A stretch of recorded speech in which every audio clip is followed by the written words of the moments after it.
Hello and very good evening students, कैसे हैं आप सब।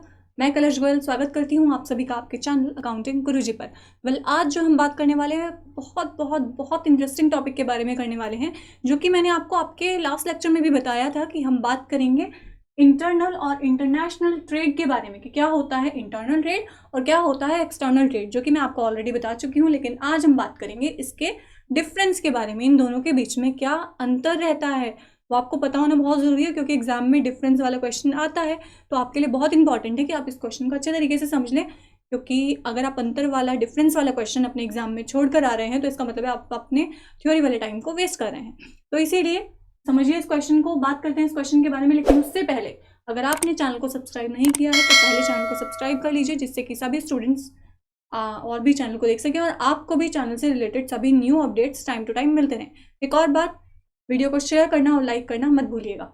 चलिए बात करते हैं इनके इंटरनल और एक्सटर्नल ट्रेड के बारे में। तो डिफरेंस सबसे पहला जो रहता है वो रहता है इसके मीनिंग में, राइट। मैंने आपको बताया था इंटरनल ट्रेड क्या होता है। वो ट्रेड इंटरनल ट्रेड होता है जो कंपनी की जो किसी भी कंट्री की ज्योग्राफिकल लिमिट्स के अंदर काम वर्कआउट करता है। यानी जो बिजनेस हो रहा है हमारी कंट्री के अंदर हो रहा है, एक ही कंट्री में हो रहा है, तो वहाँ क्या होता है इंटरनल ट्रेड। लेकिन जब बिजनेस कंट्री के बाहर हो रहा है, अदर कंट्रीज के साथ हम कोई बिजनेस कर रहे हैं, तो वो किस तरीके का बिजनेस होगा, वो एक्सटर्नल ट्रेड होगा। ओके, तो सबसे पहला जो बिजनेस वाला मीनिंग वाला पॉइंट क्लियर करता है वो ये क्लियर करता है buying and selling in geographical limits.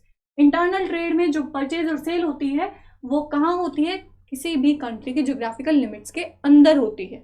यानी एक ही कंट्री में, सिटीज में हो सकती है, अलग अलग सिटीज में हो सकती है, लेकिन अलग अलग कंट्रीज में नहीं हो सकती।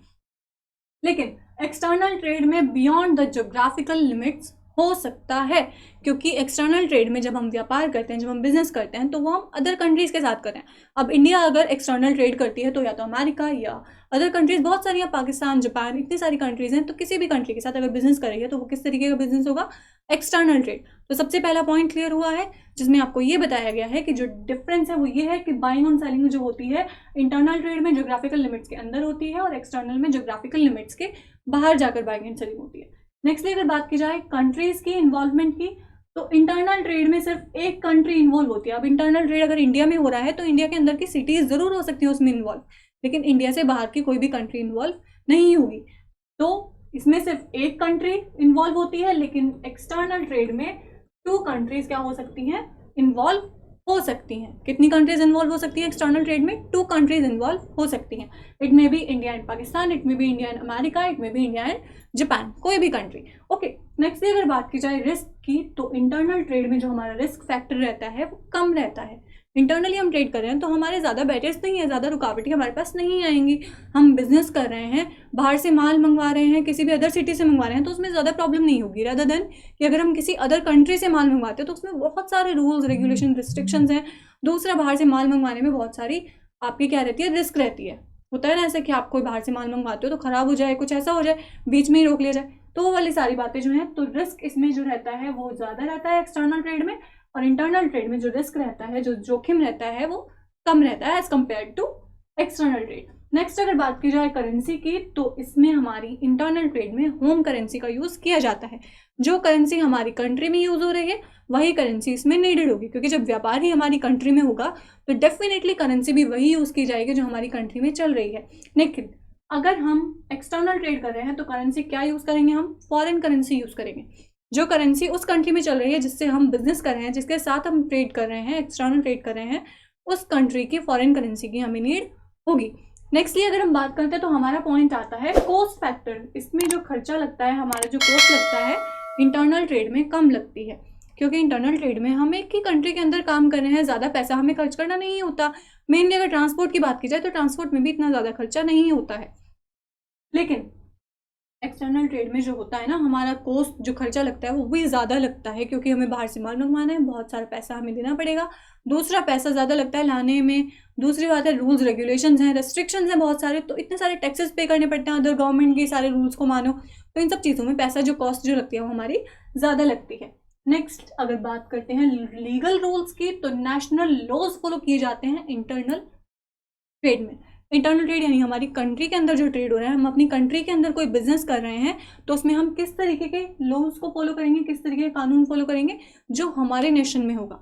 बाहर की कंट्री से हमें लेना देना नहीं है, क्योंकि हम सिर्फ अपनी कंट्री में बिजनेस कर रहे हैं, तो बाहर की कंट्री क्यों इन्वॉल्व होगी, हम उनके कानून को क्यों माने, हम कानून मानेंगे अपनी कंट्री का जो हमारी कंट्री में चल रहा है। तो इसीलिए जो कानून है, जो लॉज हैं, वो कौन से फॉलो किए जाएंगे, नेशनल लॉज जो हमारे नेशन में हैं, जो कानून हमारे नेशन में है उसी कानून को फॉलो कर कर हम बिजनेस करते हैं।